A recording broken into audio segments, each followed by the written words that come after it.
Okay mga kababayan, Chris Ulo po at welcome back po ulit dito sa ating YouTube channel. Okay ito, mga kababayan, pag-usapan ho natin itong dating miyembro ho ng Dabarkads. Dating miyembro or host din ho ng noontime show na Itbulaga. Walang iba kundi si Anjo Eliana. Palakpakan natin mga kababayan. Alam niyo mga kababayan, bakit kaya karamihan ho ng mga artistang Laos ang ginagawa hong tulay, no? Ito hong mundo ho ng politika. Ano, ang gagawin nila banat dito, banat doon para mapansin, no? Para mabuhay ho ulit ang kanilang pangalan. Babanatan si ganito, babanatan sa ganyan, si ganyan. Para ho yung kanilang pangalan, hindi ho mawala sa agos. Karamihan, ganyan ho ang artista. Pansinin nyo, yung mga talagang kilala, active ho na mga artista ngayon, hindi ho nakikisali sa usaping politika. Iniingatan ho nila ang kanilang karir. Pero kung mapapansin nyo, kapag laos na, wala na hong wala nang preno. Kung bumatikos. Kasi nga, wala nang pinapangalagaan Laos na Kaya ang gagawin, banat dito, banat doon na lang. Kilala nyo naman ito si Anjo Eliana, di ba mga kababayan? Ito si Anjo Eliana,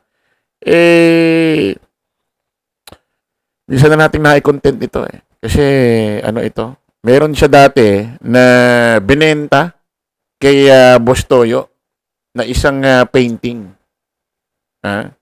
Na mismong birthday ho ni Master Henyo Joey De Leon. Mismong birthday ho ni Master Henyo Joey De Leon. Pero ang nagbigay ho ng regalo si Master Henyo Joey De Leon kay Anjo. Isipin mo yan birthday ho ni Master Henyo Joey De Leon yun kasi kadalasan ganun Kapag kung sino may birthday, yun ang nireregaluhan. Pero ito hindi, baliktad. Birthday ho ni Master Henyo Joey De Leon, siya pa ho ang nagbigay ng regalo kay Anjo Eliana. Ano ho binigay? Isang painting. Mismong obra. Mismong obra, mismong guhit, mismong painting ho ni Henyo Master Joey De Leon. Akalain nyo kasagsagan ho ng usapin ho ng trademark ng Itbulaga. Ito ho si Anjo Eliana. Nagpunta ho doon sa store ho ni Boss Toyo. Binenta ho yung painting na ibinigay ho sa kanya ni Master Henyo Joey De Leon. Binenta niya. Ang katwiran niya doon maghahagilap daw siya ng pera yata, pantustos ho, yata sa kanyang anak, sa ibang bansa. Bigla na lang daw may nahulog na painting sa kanyang ulo. Tapos painting ito ni Joey De Leon yun, naisipan niya na agad ibenta ko kay Boss Toyo.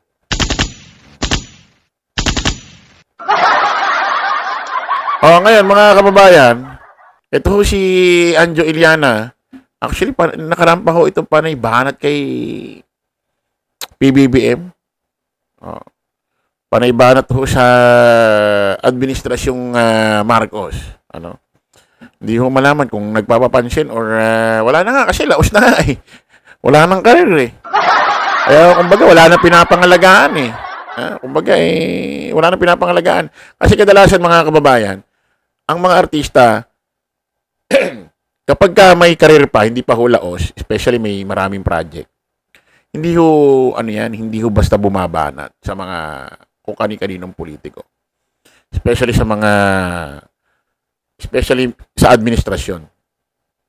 Kung sino namumuno. Hindi sila bumabanat ho sa mga politiko. Kasi, kung may mga proyekto ka, may mga pinakikilala kang endorser ka, may mga pinakikilala kang produkto, May mga pelikula ka, may mga kung ano-ano. Kadalasan hindi sila bumabanat kasi pag bumalat ka, magagalit sa yung mga nagmamahal doon sa politikong binabanatan mo. Hindi ngayon tatangkilikin yung pelikula mo, ini-endorse mong produkto, oh, kung ano man ng kung saan ka man endorser, hindi nila tatangkilikin yan. Buboycott nila. Kaya kadalasan, itong mga aktibo, sikat na artistang may karir pa, hindi babanat. Siguro ito si Anjo Iliana, wala nang pinapangalagaan. Wala nang karir. Oh, laos na. Siguro meron mga ano ano, extra, gano'n. Pero yung talaga active ka, wala na to. Wala na. Kadalasan ho, napapansin ko mga kababayan, sa mga miyembro ho ng miyembro ng Itbulaga or dating nadikit kala Tito Vic and Joey, kapag nalalaos, ang ginagawa nila, binabanatan nila ang Tito Vic and Joey. Isipin mo nakatulong sa kanila ang Tito Vic and Joey. Nakatulong sa kanila ang Tito Vic and Joey para sa kanilang karir. Nakilala sila dahil sa Tito Vic and Joey. Nagkapangalan sila sa industriya dahil sa Tito Vic and Joey. Pero nung nalalaw sila, yung pa rin ang gagamitin nila, Tito Vic and Joey, para yung kanilang pangalan ay marinig pa rin sa industriya ng showbiz. Nangyari na yan eh. Yung dating miyembro ho ng OK Ka Perico, si Prinsipe K.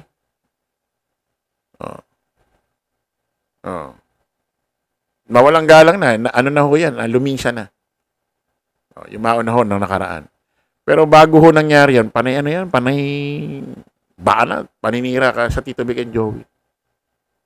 Hindi naman siya inaan, wala namang ginagawang masama sa kanya Tito Vic and Joey. Isipin mo nakatulong sa'yo yan. Ngayon, binabanatan mo na. Wala namang ginagawa sa'yo. Ano?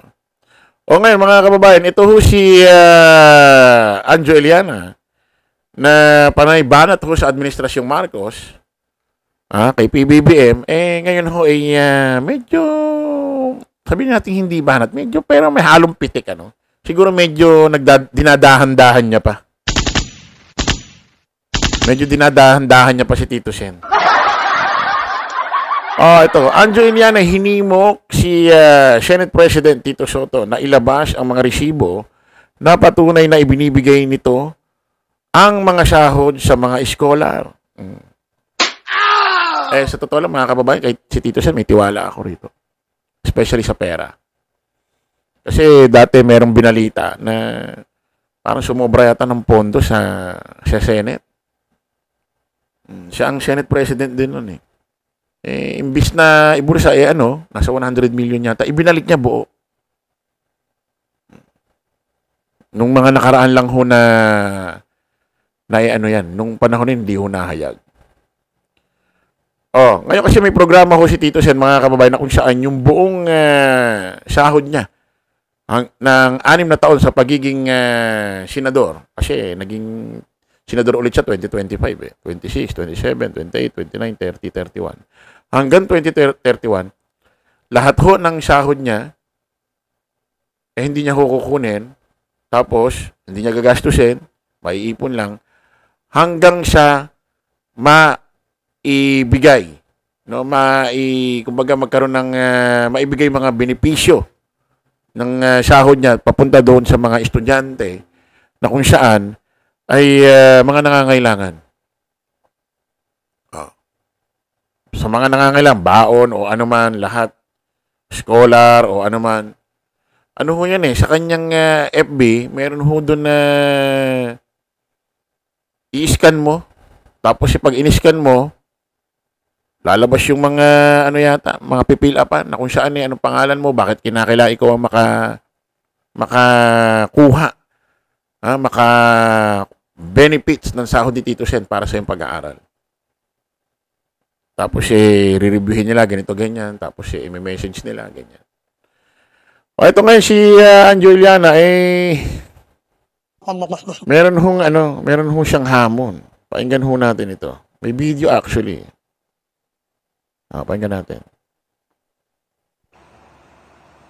Tito Sen, magandang gabi. Marami kasing nagtatanong sa akin kung binigay mo na ba daw yung pinangako mong kada sweldo buwan-buwan. Ang sabi ko, hindi ko alam. Baka pwede naman Tito Sen daw ay resibo. Alam mo, nakakapagtaka to, no? Nakakapagtaka na marami nang nagtatanong sa kanya na kung naibigay na raw ba ni Tito Sen yung mga pinangako na sahod niya ibibigay sa mga scholar or mga nangangailangang mahirap na estudyante. Nakakapagtaka, bakit siya yung may message, ano? Although, laway lang yung ginawa niyang puhunan dito. No, wala naman siya mga pinakikitang mga message or screenshot. Kahit takpan niya yung pangalan na nag-message. Wala naman siya pinakikita. No? Laway lang ang puhunan. Parang lumalabas dito, umuhugot siya ng storya para ma-criticize niya si Tito Sen. Tuloy pa natin.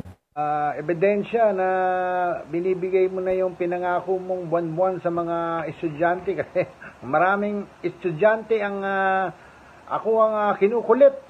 Hindi naman ako nangako niyan na wala nga akong sweldo ngayon kayo po Tito Sen ang nangako ng sweldo nyo ibibigay nyo sa mga mahihirap na nag-aaral na mga kababayan. Kaya siguro labas na lang po kayo ng resibo na binibigay nyo nga yung buong, sabi nyo kasi buong sweldo. Yun ang sasabi sa akin lahat ng sweldo mo. Yan lang po at pasensya na at kinukulit ako. Buong sweldo ni Tito Sen. Ako naniniwala ako mga kababayan na buong sweldo ni Tito Sen mula 2025 hanggang 2030, ibibigay niya talaga yan. Pero hindi ibig sabihin na parang bigay lang ng bigay, hindi ganoon. Kasi may mga may mga qualification May kinakailangan na may pila pang kung ba't kinakailangan kang bigyan. Hindi naman ibig sabihin pag ibibigay ni Tito Sen, ibig sabihin labas na lang ng labas. Hindi naman ganun. Ganun ba pagkakaintindi mo dyan, Anjo Eliana? Ganyan ba pagkakaintindi mo? Ewan ko lang kung papansinin ho na ni Tito Sen itong hamon ni Anjo Eliana. Pero, tingin ko walang pakialam si Tito Sen sa nararamdaman nito. Na lang ito si... obvious kasi si Anjo na na lang. Nagpapapansin na lang kaya kung sino-sino na ang kinikriticize. Kasi nga wala na. Laos na Laos na Pati nga buhok, di na rin pinakukulayan Tad-tad na rin ang uban Angeliana, ewan lang ho natin, sir, kung may pakialam si Tito Sen sa nararamdaman mo. Pero ako talagang tiwala kay Tito Sen na mangyayari ito. Magaganap talaga ito. At sigurado bandang huli or may mga mai-interview ng mga magulang ng mga anak na nabigyan ho ng benefits ng mga sahod pa-scholar ni Tito Sen. Okay mga kababayan, kita-kita ulit tayo sa panibagong vlog. Bye-bye po.